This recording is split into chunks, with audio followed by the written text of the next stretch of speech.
Hi viewers, welcome to our channel. ప్రస్తుతం మనతో Zoom లో అందుబాటులో ఉన్నారు YSRCP state joint secretary Karumuri Venkatareddy గారు. నమస్తే సార్. నమస్తే అమర్ గారు, మీకు మైరా మీడియా ప్రేక్షకులందరికీ నమస్కారాలు. Thank you sir, thank you. అలాగే మీకు కూడా మీ పార్టీ సభ్యులందరికీ కూడా హోలీ శుభాకాంక్షలు. ఈ రోజు థ్యాంక్ యూ సార్.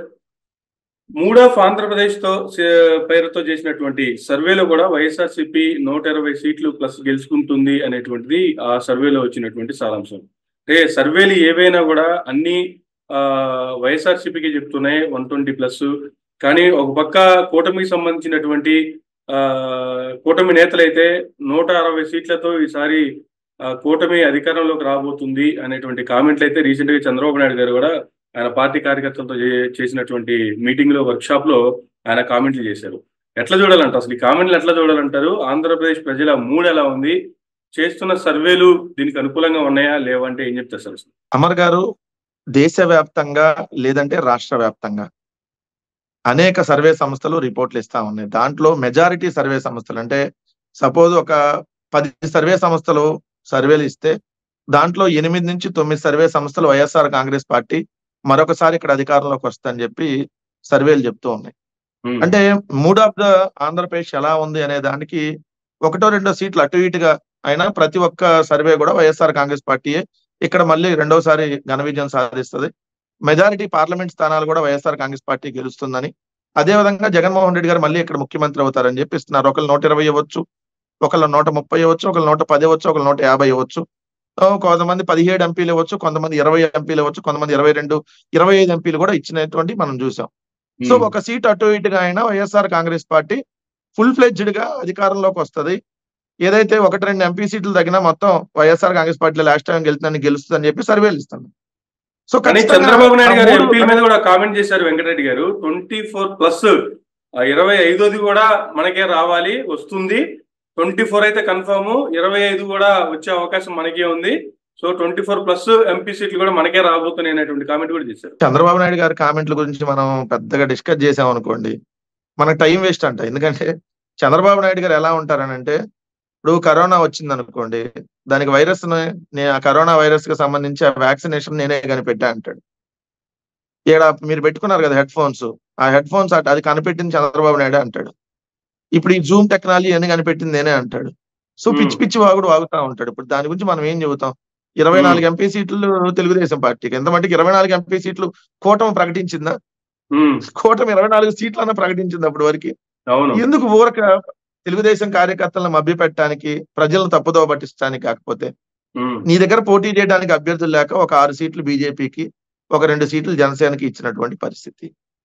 నీ దగ్గర 175 సీట్లకి పోటీ చేసేటటువంటి సత్తా నీ పార్టీ దగ్గర లేక, ఢిల్లీలో ఉన్న ఒక పార్టీతో ఇక్కడ గల్లీలో ఉన్నటువంటి ఏదైతే గల్లీలో కూడా కనపడకుండా పోయినటువంటి ఇంకో పార్టీతో పొత్తులు పెట్టుకొని వెళ్తా ఉన్నావు.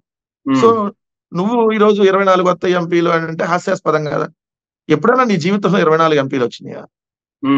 అసలు నీకు ఏముందని వస్తుంది? నీ పరిపాలన చూసి నువ్వు ఓటు అడిగేటటువంటి ధైర్యం నీకు లేదు.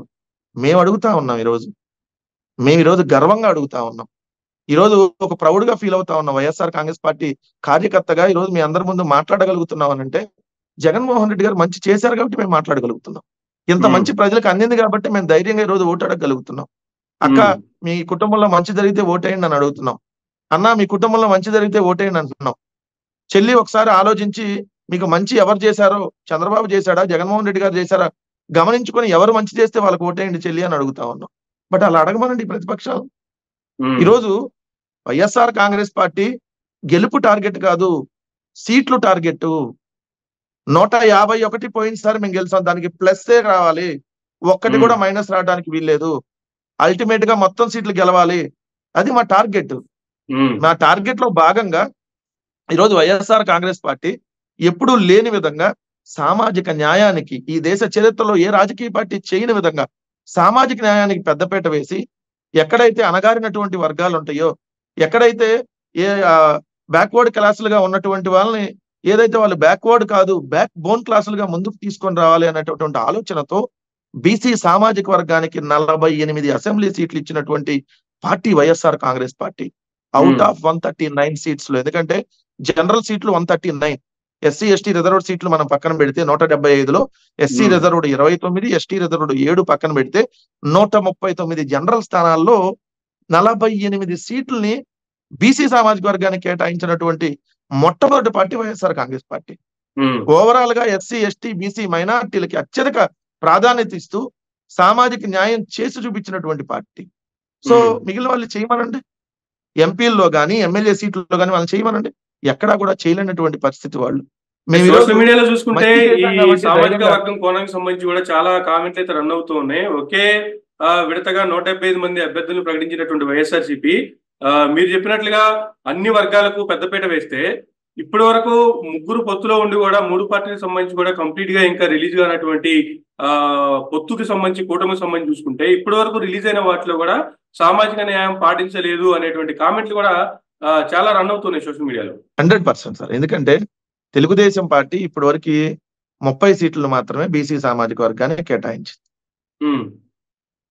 వైఎస్ఆర్ కాంగ్రెస్ పార్టీ 48 సీట్లని అసెంబ్లీలో బీసీ సామాజిక వర్గానికి కేటాయించింది.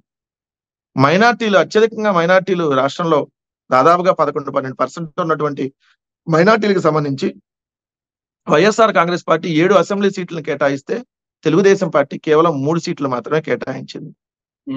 కాపులకి తెలుగుదేశం పార్టీ కేవలం 8 అసెంబ్లీ సీట్లు కేటాయించింది, 0 పార్లమెంట్ సీట్లు కేటాయించింది Telugu Desam party. But YSR Congress party Kapu సామాజిక వర్గానికి 22, తూర్పు కాపుతో కూడా కలుపుకుంటే దాదాపుగా 28 సీట్లని కాపు సామాజిక వర్గానికి కేటాయించాం. ఎంపీ సీట్లలో 3 ఎంపీ సీట్లు కాపుకి, అలానే తూర్పు కాపుకి తీసుకుంటే ఇంకోటి మొత్తం 4 కాపు సామాజిక వర్గానికి కేటాయించడం జరిగింది. మరి వీళ్ళు ఎక్కడ చేస్తారు చెప్పండి? కాపులను కానీ, బీసీలకు కానీ, ఎస్సీలకు కానీ, ఎస్టీలకు కానీ, మైనార్టీలకు కానీ అత్యధిక ప్రాధాన్యత ఈరోజు YSR Congress party assembly parliament సీట్లలో ఇచ్చింది అనేది వాస్తవం.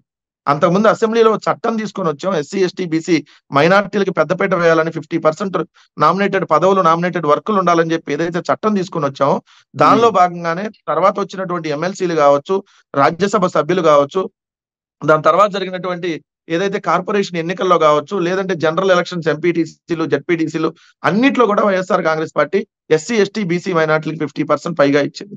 ఈ దేశంలో ఎక్కడ కూడా లేని విధంగా చేయగలిగాం. అందుకనే ఈరోజు ఆ వర్గాలన్నీ ఈరోజు వైఎస్ఆర్ కాంగ్రెస్ పార్టీకి అండగా నిలబడ్డాయి. నిన్న మీరు చూశారు కూటమిలో ఎంపీ సీట్లను ప్రకటించారు సార్. బీజేపీ కూడా నిన్న ఒక 6 ఎంపీ సీట్లను ప్రకటించింది. 6లో 1 ఎస్సీ రిజర్వ్డ్, 1 ఎస్టీ రిజర్వ్డ్, మిగిలిన 4 జనరల్ సీట్లు 1 బీసీకి ఇవ్వాల, 1 కాపుకి కూడా ఇవ్వాల. ఇచ్చింది ఎవరికి? కమ్మకు 1, రెడ్డికి 1, క్షత్రియకు 1, ఏదైతే ఓసీ వెలమకు 1. అంటే 4 స్థానాలు కూడా ఓసీలకే కేటాయించారు. అదే విధంగా తెలుగుదేశం పార్టీ మొన్న 13 పార్లమెంట్ సీట్లను వాళ్ళు ప్రకటించారు అభ్యర్థులు. దాంట్లో ఎస్సీ రిజర్వ్డ్ కు సంబంధించి 3 స్థానాలు ఎస్సీ రిజర్వ్డ్ మనం పక్కన పెట్టేస్తే మిగిలిన 10 స్థానాలు జనరల్ స్థానాలు ఉన్నాయి. ఆ 10 జనరల్ స్థానాలకు సంబంధించి వాళ్ళు బీసీలకు కేటాయించింది కేవలం 4, కమ్మ సామాజిక వర్గానికి 4, రెడ్డి సామాజిక వర్గానికి 2. అంటే మిగిలిన సామాజిక వర్గాలుగా ఉన్న కాపులకి 1 సీటు కేటాయించాల తెలుగుదేశం పార్టీ ఎంపీల్లో. జనసేన చూసుకుంటే 2, ఆ 2 కూడా కాపుకే ఇస్తారు. ఇంకా వేరే సామాజిక వర్గానికి బీసీలు కూడా 1 లేనటువంటి పరిస్థితి. మరి ఎవరు సామాజిక న్యాయాన్ని ప్రకటించారు? 25 పార్లమెంట్ సీట్లలో YSR Congress party SC reserved 4, ST reserved 1 పక్కన పెట్టేస్తే ఏదైతే జనరల్ సీట్లు 20 ఉంటే 20లో బీసీ సామాజిక వర్గానికి 11 కేటాయించాం. 11 బీసీ సామాజిక వర్గానికి. అదే విధంగా కాపులకు 3 కేటాయించాం, రెడ్డికి 5, కమ్మకు 1. అంటే మరి ఎవరు ఇక్కడ బీసీలకి, మైనార్టీలకి, లేదంటే కాపులకి, ఎస్సీ ఎస్టీలకి ప్రయారిటీ ఇస్తుంది అనేది ఈ లెక్కలే చెప్తున్నాయి కదా. మీరు అసెంబ్లీ సీట్లు, పార్లమెంట్ సీట్లు వాళ్ళకి ఇవ్వకపోతే ఇంకా మీరు ఏమి న్యాయం చేస్తారు అవతల వాళ్ళకి అనేది ఈరోజు ఆ కూటమి వాళ్ళని అడుగుతూ ఉన్నారు. బీజేపీ కూటమిలో భాగంగా బీజేపీ కేటాయించిన సీట్లు 0 ఇచ్చింది బీసీలకి, కాపులకు 0 ఇచ్చింది, కాపు జనసేన బీసీలకు 0 ఇచ్చింది. మరి ఇవన్నీ రేపొద్దున ప్రజలు గమనిస్తారు కదా, ఆ సామాజిక వర్గాలు ఖచ్చితంగా గమనిస్తాయి కదా.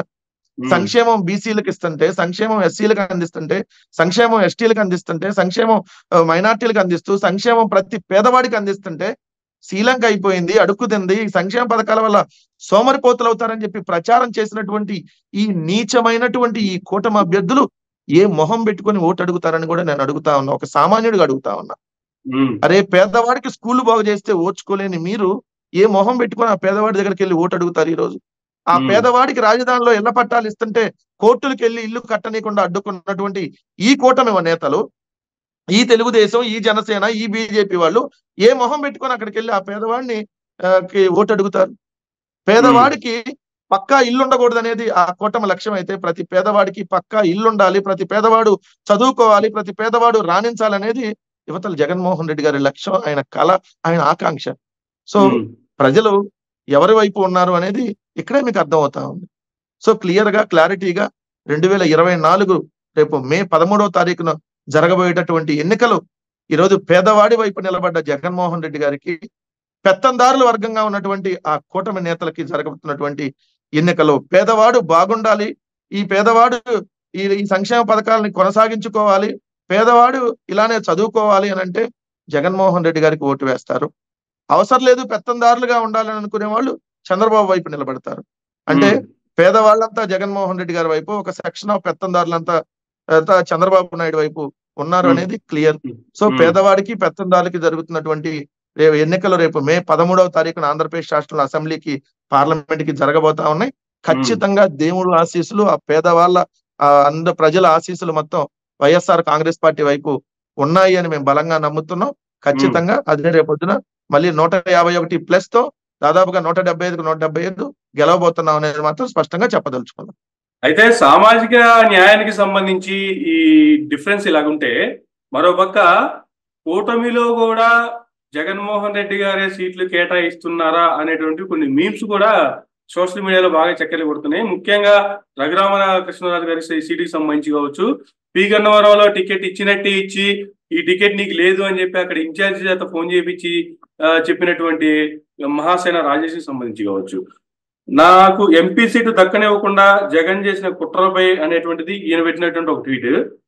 నన్ను ఎమ్మెల్యే కాకుండా అడ్డుకున్నావు, నేను నిన్నే సీఎం కాకుండా అడ్డుకుంటా అనేటువంటిది ఆయన పెట్టినటువంటి ఒక ట్వీట్. వీటిని జతపరిచి కూడా చాలా మీమ్స్ సోషల్ మీడియాలో రన్ అవుతున్నాయి. ఏంటంటే మీ పార్టీకి టికెట్లు ఇవ్వడమే కాకుండా పక్క పార్టీలో, ఆ కూటమిలో కూడా ఎవరికి టికెట్లు ఇవ్వాలో, ఎవరికి టికెట్లు ఇవ్వద్దో మీరే డిసైడ్ చేస్తున్నారా? సరే, మేము డిసైడ్ చేసామని వాళ్ళు అంటే మరి ఎందుకు వాళ్ళు పొత్తులు పెట్టుకోవటం? ఇంకా విడిపోవచ్చుగా. అంటే మా మాట ఇంకా నరేంద్ర మోడీ గారు వింటున్నారు. నరేంద్ర మోడీ గారు అక్కడ బీజేపీ పెద్దలకు మేము చెప్పిన వాళ్ళకే సీట్లు ఇస్తున్నారని అంటే, సీఎం రమేష్ కి మేము చెప్పామమ్మని, పురంధేశ్వర్ గారికి మేము చెప్పామా? లేదంటే ఏ సీటు మేము చెప్పాం? మా పార్టీలోంచి ఎమ్మెల్యే వెళ్ళిపోతే వాళ్ళు సీట్ ఇచ్చారు. మేము చెప్పేది ఏంటి? ఇక్కడ వాళ్ళు మాట్లాడటానికి కూడా ఒక అర్థం ఉండాలి. అదేదో ఏడవలేనాడు ఇంకేదో ఏడుస్తాడని, అదేదో చేయలేనాడు అదేదో వారం సామెతలాగా రఘురామకృష్ణరాజుకి కరెక్ట్ గా వర్తిస్తుంది. ఓ సినిమాలో ఒక డైలాగులు ఉంటాయి, నాకు ప్రధానమంత్రి తెలుసు, నాకు ముఖ్యమంత్రి తెలుసు, నాకు అంబానీ తెలుసు, నాకు అదానీ తెలుసు అని అంటారు. అంటే వీళ్ళకి తెలుసు కానీ వాళ్ళకి తెలియదు. అర్థమైంది కదా? వీళ్ళగా ఇప్పుడు నాకు ప్రధానమంత్రి తెలుసు, ప్రధానమంత్రి నేను తెలియదు కదా. బట్ ముఖ్యమంత్రి గారి కంటే నేను తెలుసు, నాకు ముఖ్యమంత్రి గారు తెలుసు. అంటే పార్టీలో ఉన్నాం కాబట్టి దాంట్లో ఓకే. సో ఇప్పుడు ఇట్లా తెలుసు, నాకు రాష్ట్రపతి తెలుసు, నేను అక్కడ చక్రం తిప్పుతా, ఇక్కడ చక్రం తిప్పుతా అంటే నీకు ఆఖరికి ఆ 3 పార్టీల్లో ఏ పార్టీ వాళ్ళు కూడా నువ్వు వద్దని అనుకున్నాను. జనసేన ఇదే పవన్ కళ్యాణ్ ఏమంటాడు, రఘురామకృష్ణరాజు రాజు గారిని కొట్టారు, రాజుగారు చాలా నీతిమంతుడు అంటాడు కదా. మరి ఆ నీతి మంత్రికి ఎందుకు సీట్ ఇవ్వలేదు మిస్టర్ పవన్ కళ్యాణ్? చంద్రబాబు నాయుడు గారు ఏమంటారు, రఘురామకృష్ణరాజు చాలా గొప్పవాడు, రఘురామకృష్ణరాజు లాంటి వ్యక్తి అసలు ఢిల్లీ లెవెల్లో మహా చక్రాలు తిప్పేస్తాడు, లేదంటే రఘురామకృష్ణరాజు చాలా తోపు తురుము అని చెప్తాడు కదా చంద్రబాబు నాయుడు. మరి ఆ తోపు తురుముకి ఎందుకు సీట్ ఇవ్వాల? బీజేపీ నాయకులు కూడా రఘురామకృష్ణరాజు కొట్టారు, అసలు ఎంపీని చిత్రహింసలు పెట్టారు, అంత గొప్ప ఎంపీ లేడు అంటారు కదా. ఏది ఒకరోజు కూడా ఆంధ్రప్రదేశ్ మోహన్ చూడండి ఎంపీ. రీసెంట్ గా తాడేపల్లిగూడెంలో జనసేన టీడీపీ ఆధ్వర్యంలో నిర్వహించినటువంటి సభలో కూడా ఆయనే చాలా కామెంట్లు కూడా చేశారు. ఇప్పటికీ నేను ఇంకా వెనకుండే నడిపిస్తున్నా, అతి త్వరలో నా ఆధ్వర్యంలో నేను ముందుండి నడిపించేటువంటి వాళ్ళ ముందే చెప్తున్నా, కూటమి తరపున నేనే నరసాపురం నుంచి ఎంపీగా పోటీ చేస్తున్నా అనేటువంటి కామెంట్లు కూడా చేశారు.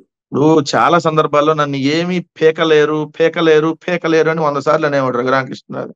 అవును, నీ ఉన్న విగ్గు కూడా బీకారు. ఇప్పుడు ఉన్న విగ్గు బీకింది మేం కాదు, తెలుగుదేశం, జనసేన, బీజేపీ కూటమిలో 3 పార్టీలు ఉన్న నీ విగ్గును కూడా బీకింది. మా పార్టీలో ఉంటే నీకు సీట్ ఇచ్చాం, నీ మొహానికి ఏ పార్టీలో సీట్ ఇవ్వాల. 2014లో మా దగ్గర ఉండి పోయావు బీజేపీలోకి, వాళ్ళు సీట్ ఇవ్వాల. 2019లో మా దగ్గరకు వచ్చావు, మేము సీట్ ఇచ్చాం. ఉమ్, సో దాన్ని నువ్వు నిలుపుకోలేకపోయావు. సో నువ్వు ఇప్పుడు ఆ 3 పార్టీలు నీ విగ్గుని వీకిని. నీకు మామూలుగా జుట్టు లేదు, నువ్వు పెట్టింది విగ్గు. ఆ విగ్గును కూడా ఓడబిక్కారు వాళ్ళు ముగ్గురు కలిసి. ఉమ్, లేదంటే కనీసం నీకు 3 పార్టీలో సీట్ రాలేదంటే నిన్ను ఏ విధంగా ఒక ఈక ముక్కలాగా వాళ్ళు తీసి పడేసారో ఒకసారి ఆలోచించుకోవాలి. ఇప్పుడు కూడా ఇంకా సిగ్గు లేకుండా విజయనగరం ట్రై చేస్తున్నా అంట. ఇది టీవీలో చూసా పొద్దున. చంద్రబాబు నాయుడు విజయనగరం ఇవ్వు, లేదంటే ఉండి అసెంబ్లీ ఇవ్వంటున్నా అంట. ఉండి మరి ఆల్రెడీ అనౌన్స్ చేశారు, మరి దాన్ని అట్టేమని అడుగుతున్నాడు తెలియదు. అంటే నీ పరిస్థితి ఎంత దిక్కుమాలిన పరిస్థితికి వెళ్ళిందో ఒకసారి ఆలోచించుకో. రోజు ఢిల్లీలో కూర్చొని గాలి మాటలు మాట్లాడితే ఇక్కడ రాష్ట్రం నుంచి ఎవరు పోయినా సరే, ఇటు చంద్రబాబు నాయుడు గారి పోయినా, అటు నారా లోకేష్ గారి పోయినా, పవన్ కళ్యాణ్ గారి పోయినా, ఎవరినైనా సరే ఎయిర్పోర్ట్ లోకి వెళ్ళి రిసీవ్ చేసుకొని మళ్ళీ పంపించేంత వరకు అన్ని జాగ్రత్తలు వాళ్ళకి కావాల్సిన సకల మర్యాదలు చేపిస్తూ కూడా ఇన్ని చేసి ఫైనల్ గా ఆ కూటమి తరపు నుంచి టికెట్ తెచ్చుకోలేకపోయాడంటే, అంటే వాళ్ళు వాడుకుని వదిలేశారనాలా, లేదంటే ఈయనకి అంత సీన్ లేదనుకోవాలా? ఏం జరిగిందంటారు? దానికి తప్ప దీని దేనికి పనికిరాడని వాళ్ళు డిసైడ్ చేసినట్టుగా భావించారు. నీకు ఎంపీగా పోటీ చేయడానికి కూడా నువ్వు పనికిరావనా 3 పార్టీలు నేను డిసైడ్ చేసి అవతల పడేశారు. ఎందుకంటే నరసాపురంలో నేను ఈ కూటమి తరపున పోటీ చేస్తున్నాను, అదే చంద్రబాబు నాయుడు, అదే పవన్ కళ్యాణ్ సమక్షంలో నీ అంతా నువ్వే ప్రకటించుకున్నావు. అవును. అయినా నీకు సీట్ లేదు. బీజేపీ వాళ్ళు నీకు సీట్ ఇవ్వనన్నారు. నరసాపురం అయితే మేము వేరే వాళ్ళకి ఇస్తాం, నీకు ఇవ్వమని చెప్పారు. తెలుగుదేశం మరి ఇవ్వచ్చుగా, మరి జనసేన ఇవ్వచ్చుగా, ఎందుకు ఇవ్వాల? అంటే చంద్రబాబు నాయుడు అనే అతను వాడుకొని వదిలేస్తాడు అనేది ఇప్పుడైనా గమనించుకో రఘురామకృష్ణరాజు. ఇప్పటికైనా బుద్ధి వచ్చిందా అని అడుగుతున్నాం. ఎందుకంటే రోజు ఉండి వాగటం కాదు, ఇప్పుడు ఆ వాగటానికి నోరు లేకుండా ఆ కూటమి వాళ్ళే నిన్ను మడిసి పక్కన పెట్టేశారు. చాలా సందర్భాల్లో మడిసి ఏదేదో చేస్తా అని మమ్మల్ని అనేవాడు. ఇప్పుడు నిన్ను మడిచారు, నీ విగ్గుని తీసి కింద జాగ్రత్తగా పెట్టి 4 మడతలు వేసి పక్కన నెట్టేశారు నిన్ను. సో ఇప్పుడు ఆ కూటమి వాళ్ళు నిన్ను ఏకముక్కలాగా తీసి అవతలేశారు అనేది క్లియర్ గా అర్థం అవుతుంది. ఇంకా రఘురామకృష్ణ మా మీద పడేసి నాకు అర్థం కాల. ఆయన వెరైటీగా సోము వీర్రాజు గారు ఈయన సీట్ని అడ్డుకున్నారు అని చెప్పాడు. సోము వీర్రాజు గారు ఆయన సీట్ ఆయన తెచ్చుకోలేకపోతున్నాడు. ఈయన సీట్ ఏం అడ్డుకుంటాడు సార్, భలే కామెడీ. కాకపోతే ఆయన రాజమండ్రి సీట్ అడిగితే ఆయన సీట్ ఆయనకి ఇవ్వాల బీజేపీ. ఆయన రాజమండ్రి సీట్ అడిగితే ఆయన సీట్ ఆయన తెచ్చుకోలేకపోతుంటే, ఆయన సీట్ ఆయన తెచ్చుకోలేకపోతే ఈయన సీట్ ఆయన అడ్డుకుంటాడా? ఎందుకు ఎవరి మీద పడి ఆడటం దేనికి? అంత నిజంగా ప్రభావితుడైతే సోము వీర్రాజు గారు ఆయన అధ్యక్ష పదవిని ఆయనే కాపాడుకొని ఆయన సీట్ని ఆయనే తెచ్చుకోగలిగేవాడే కదా. అయిపోయింది. ఇప్పుడు బీజేపీ వాళ్ళు ఏదో లోకల్ లీడర్లతో చెప్తే వినే పరిస్థితి లేదు. 2 బీజేపీకి అభ్యర్థులు దొరక్క చంద్రబాబు నాయుడు సంబంధించినటువంటి మనుషులు, లేదంటే పక్క పార్టీల నుంచి వచ్చిన మనుషులు వాళ్ళకి అభ్యర్థులు అయ్యారు. తిరుపతి ఎంపీ వైఎస్ఆర్సీపీ నుంచి వెళ్ళిన ఆయన, గూడూరు ఎమ్మెల్యేగా చేసిన, అట్లానే కిరణ్ కుమార్ రెడ్డి సంవత్సరం క్రితం ఏదైతే వచ్చి బీజేపీలో జాయిన్ అయ్యాడు, ఆయనకు రాజంపేట ఇచ్చేశారు. కొత్తపల్లి గీత ఎన్ని పార్టీలు మారిందో తెలియదు, అసలు ఏడుందో ఎవరికి తెలియదు. ఆ వరకు ఎంపీ అయిపోయింది, బీజేపీలోకి వెళ్ళి అంటే ఎంపీ క్యాండిడేట్ అయింది. సీఎం రమేష్ ఆయన ఎవరి కోసం పనిచేస్తాడనేది సీఎం రమేష్ ఎవరి కోసం పనిచేస్తాడనేది క్లియర్ గా తెలుసు. ఆయన ఈ రోజు అనకాపల్లి నుంచి బీజేపీ అభ్యర్థిగా పోటీ చేయబోతా ఉన్నాడు. ఇంకా పురంధేశ్వర్ గారు ఆమె ఎవరి కోసం పనిచేస్తుందో తెలుసు, ఆమె ఒక అభ్యర్థి. నాకు తెలిసి 6 సీట్లలో ఒక్క నరసాపురం ఒకటే ఒరిజినల్ బీజేపీ క్యాండిడేట్ ఇచ్చినట్టున్నారు, మిగిలిన వాళ్ళందరూ పక్క పార్టీ వాళ్ళే. సో ఇంకా వాళ్ళ పరిస్థితి ఏంది? ఇంక వీళ్ళందరూ మాకు పోటీ వచ్చేది ఏంది? వీళ్ళందరూ 24 ఎంపీలు గెలుస్తానంటే నవ్వురాలా మీకు? నవ్వొస్తుంది కదా. సో మనం నవ్వుకోవాల్సిందే, తప్పదు. అయితే ఇప్పుడు గత కొంతకాలంగా ఢిల్లీకి వెళ్ళి మరి ఎంపీలందరూ స్పెషల్ ఫ్లైట్లు వేసుకుని మరి ఢిల్లీకి వెళ్ళి నన్ను అక్కడ డిస్క్వాలిఫై చేయాలని చూశారు లోక్సభ నుంచి. అయినప్పటికీ కూడా నన్ను ఏమీ చేయలేకపోయారు. లోక్సభలో నన్ను డిస్క్వాలిఫై చేయడం అంత ఈజీ కాదు. ఈసారి మళ్ళా గెలిచి అదే లోక్సభలో మరలా నేను ఎంపీగా ఉండి అప్పుడేంటో ఇంకా నేను చూపిస్తానని చేసినటువంటి కామెంట్ చేసినటువంటి రఘురామరాజు గారు ఈ రోజు సీట్ తెచ్చుకోలేనటువంటి పరిస్థితిలో మీరు అన్నట్లుగా ఉండి ఇస్తారా, లేకపోతే విజయనగరం నుంచి ఎమ్మెల్యే సీట్ ఇస్తారనేటువంటి బేరసారాలకు వచ్చింది పరిస్థితి. అంటే ఇక్కడ నైతిక విజయం వైసీపీదా రఘురామరాజుదా? ఎలా చూడాలంటారు అసలు? అమర్ గారు ఒక విషయం అయితే స్పష్టంగా నేను చెప్పదలుచుకున్నాను ఏంటంటే, ఒకటి ఆంధ్రప్రదేశ్ అవ్వచ్చు, లేదంటే ఇంకెక్కడైనా అవ్వచ్చు, మన తెలుగు రాష్ట్రాలు మనం ముఖ్యంగా గమనిస్తే రాజకీయాల్లో ఉండేటటువంటి నేతలని ఖచ్చితంగా ప్రజలు నిశ్చితంగా గమనిస్తారనేది వాస్తవం. నిశ్చితంగా ప్రజలు గమనిస్తారు. దాన్ని బట్టి అక్కడ ఉన్నటువంటి రాజకీయ పార్టీలు కూడా సర్వేలు చేయించుకుంటాయి, ఎవరికి సీట్ ఇవ్వాలి ఏంటి అనేది. సర్వేలు చేయించుకోకుండా ఏ రాజకీయ పార్టీ కూడా నాకు తెలిసి ఇప్పుడున్న పరిస్థితుల్లో సీట్లు ఇవ్వదు. సో ఖచ్చితంగా రఘురామకృష్ణరాజు పేరుతో సర్వేలు చేయించుకునే ఉంటారు తెలుగుదేశం గాని, బీజేపీ గాని, లేదంటే మీరు అన్నట్టు జనసేన గాని. అతను నిజంగా గెలిచే అభ్యర్థి అయితే రఘురామకృష్ణరాజు 3 పార్టీల అభ్యర్థులు వదులుకోరనేది నేను అనుకుంటున్నా. అంతే ఓకే. కదా. ఎక్కడో అంతే కదా. వరప్రసాద్, గూడూరు వరప్రసాద్ తీసుకొని వెళ్ళి పొద్దున పూట కండవా కప్పుకుంటే సాయంత్రం పూట లిస్ట్ లో పేరు అనౌన్స్ చేశారు. అవును. ఎందుకంటే కనీసం ఆయన ఏమైనా పోటీ ఇస్తాడేమో నాకు అనిపించిందేమో, లేదంటే అంతకంటే క్యాండిడేట్ దొరకలేదేమో. సో ఇక్కడ చూస్తే మీకు ఏముంది, రఘురామకృష్ణరాజు అతను ఇక్కడ పనికిరాడు, ఇతని వల్ల మనకి నష్టం తప్ప లాభం లేదనేది ఆ 3 పార్టీలు గ్రహించినట్టు కదా. అందుకని అతను సీట్ ఇవ్వలేదు అన్నట్టుగా మనం గమనించాలి. 2, ఆయన ఢిల్లీలో ఉండి ఏది మాట్లాడో, లేదంటే నేనే అసలు ఈ 3 పార్టీల పొత్తు నేనే కలిపానని చెప్పాడు ఆయన చాలా సార్లు. అవును. అసలు ఈ 3 పార్టీల కలయికి రఘురామకృష్ణరాజే కారణం అని చెప్పాడు. అవును. కారణం అని చెప్పిన రఘురామకృష్ణరాజుకి సీట్ ఇవ్వాల. రెండోది ఆయన ఇప్పుడు ఆడ నుంచో పోటీ చేసి లోక్సభకు వస్తానంటున్నాడు కదా. ఛాలెంజ్, పోటీ చేసిరా, మగాడి అవుతారా, పారిపో మాకు రాజకీయాల్లో, నీ ఓటమిని కల్లారా చూడాలని మేము కోరుకుంటున్నాం. దమ్ముంటే నువ్వు నా మొహం చూసేశారు, నా విగ్గు చూసేశారు అన్నావు కదా మొన్నటి దాకా. సరే ఆ విగ్ అంటే 3 పార్టీలు వాళ్ళు కొద్దిగా లాక్కొని ఎత్తుకెళ్ళిపోయారు.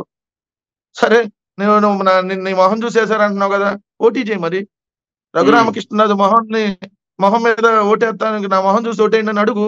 నీకేం సంబంధం పార్టీలతో? నిన్ను చూసి ఓటేశారు అన్నావు కదా ఆ రోజు. నన్ను జగన్మోహన్ రెడ్డి గారిని చూసేయలేదు, నన్ను చూసేశారు అన్నావు కదా. మరి నిన్ను చూసేసేటప్పుడు నీకు ఎందుకు, ఏ రాజకీయ పార్టీతో ఏం పని? ఇండిపెండెంట్ గా పోటీ చేయి.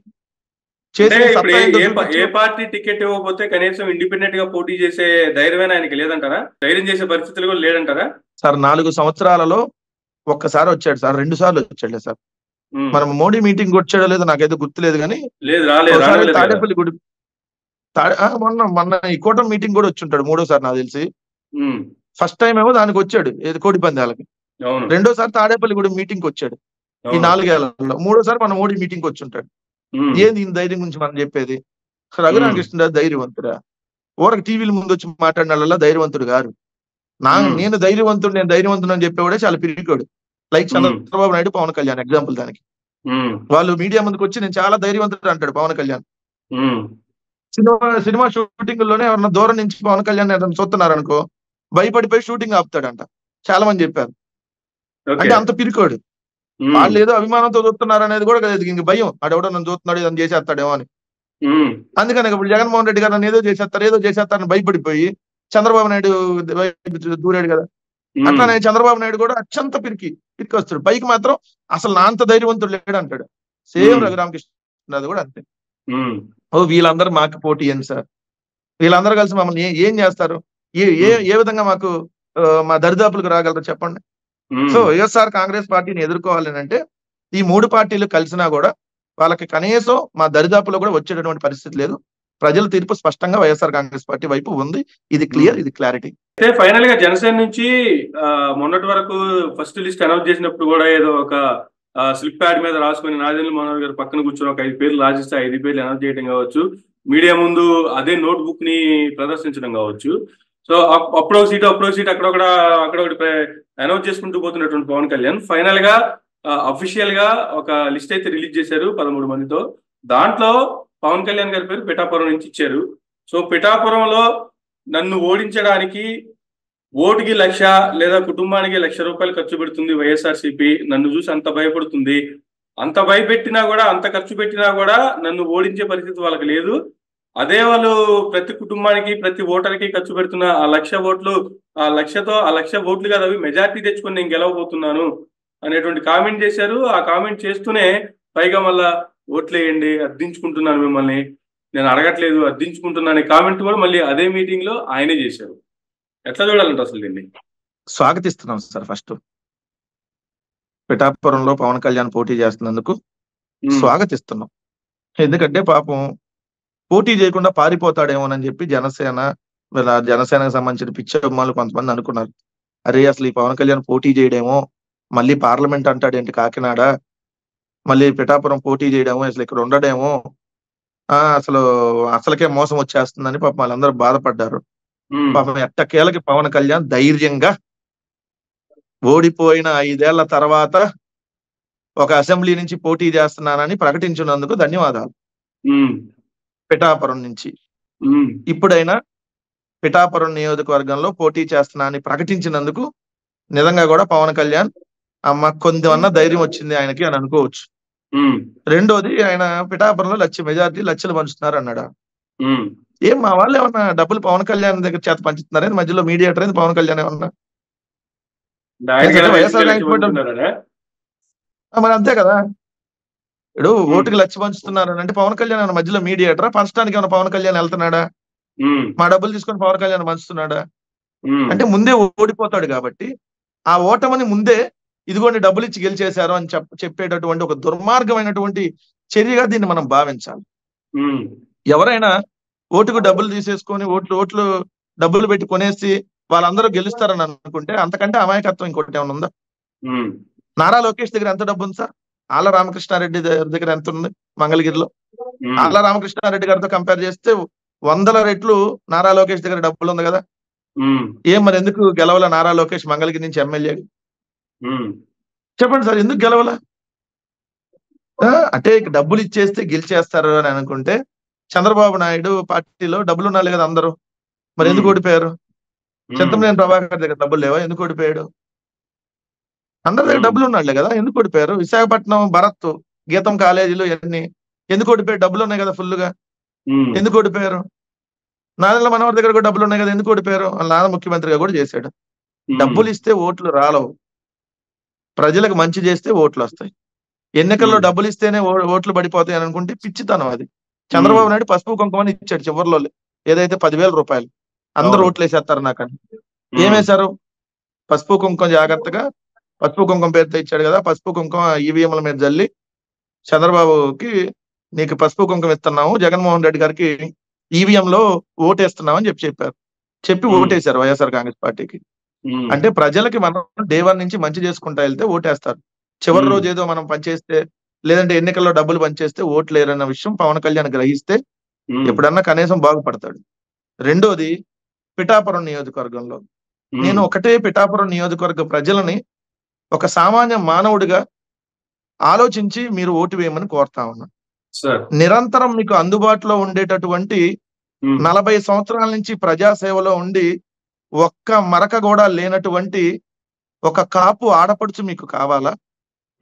లేదు చంద్రబాబు నాయుడుకి ఊడిగం చేసి 2 చోట్ల ఓడిపోయి మళ్ళీ ఇక్కడికి పారిపోయి వచ్చినటువంటి 16 సంవత్సరాలుగా రాజకీయాల్లో వార్డు మెంబర్ గా కూడా కానీ ఒక నిలకడ లేనటువంటి ఒక సైకో మనస్తత్వం కలిగినటువంటి పవన్ కళ్యాణ్ కావాలా?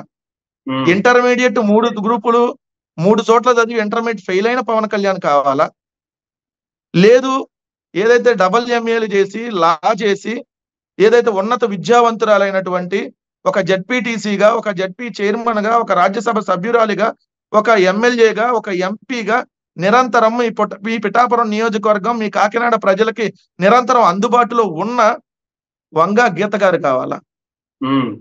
అదే విధంగా ప్రతి గ్రామంలో ప్రతి ఒక్కరిని ఆల్మోస్ట్ ప్రతి లీడర్ని ప్రతి కార్యకర్తని మెజారిటీ ప్రజల్ని పేరు పెట్టి పిలిచి వాళ్ళని ఆప్యాయంగా వాళ్ళతో పాటు ఉండేటటువంటి ఏదైతే ఆప్యాయంగా ఒక అక్కగా ఒక చెల్లిగా ఉండేటటువంటి వంగా గీత గారు కావాలా? ఆయన కలుసుకోవాలనుకుంటే ఫామ్ హౌస్ కి అడ్రస్ ఎక్కడో తెలుసుకొని ఆయనకు పొరపాటును ఓటేస్తే పొరపాటును గెలిస్తే ఫామ్ హౌస్ కి అడ్రస్ ఎత్తుకొని పక్క రాష్ట్రంలో వెళ్ళి ప్రజలకు పని చేయించుకునేటటువంటి పవన్ కళ్యాణ్ కావాలా? ఖచ్చితంగా ప్రజలను ఆలోచించమని కోరుతా ఉన్నా. మీ ప్రాంత వాస్తవ్యురాలు, మీ ప్రాంతంలో నిరంతరం అందుబాటులో ఉండేటటువంటి మహిళ, 40 ఏళ్లుగా రాజకీయాల్లో ఉన్నటువంటి మహిళ, 1983 నుంచి ఈ రోజు వరకు నిరంతరం ప్రజలకు అందుబాటులో ఉండి ప్రజలకు సేవ చేసినటువంటి వంగా గీత గారు మీ అభ్యర్థిగా వైఎస్ఆర్ కాంగ్రెస్ పార్టీ తరపున పోటీ చేస్తున్నారు. ఒక కాపు మహిళ, ఆమె కావాలా? కాపులను తీసుకొని వెళ్ళి చంద్రబాబు నాయుడు దగ్గర తాకట్టు పెట్టి ప్యాకేజీలు తీసుకొని అమ్ముడు పోయేటటువంటి ఈ పెళ్లిళ్ళ స్టార్ కావాలా? ప్రజలను ఆలోచించమంటున్నా. అదే విధంగా జనసేన కార్యకర్తలు లేదంటే ఆ సినిమా అభిమానులు కూడా ఆలోచించమంటున్నా.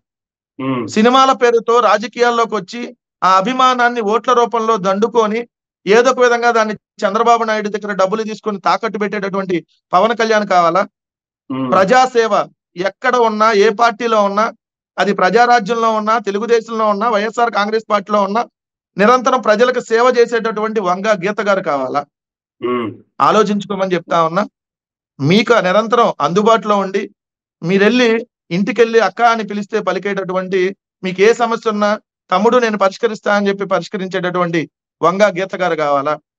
ఆయన అపాయింట్మెంట్ తీసుకోవాలంటే ఆయన సెక్యూరిటీని దాటుకొని ఆయన కలవాలంటే కనీసం ఎమ్మెల్యే అభ్యర్థులకి అవకాశం ఇవ్వడు, డబ్బులు ఇస్తే తప్ప ఎమ్మెల్యే సీట్లు ఇవ్వడు. అలా అమ్ముకునేటటువంటి ఆ పవన్ కళ్యాణ్ కావాలా? ఆలోచించుకొని పిఠాపురం ప్రజలను ఓటు వేయమని అడుగుతున్నా. మీ మనస్సాక్షిని నమ్మి ఓటు వేయండి.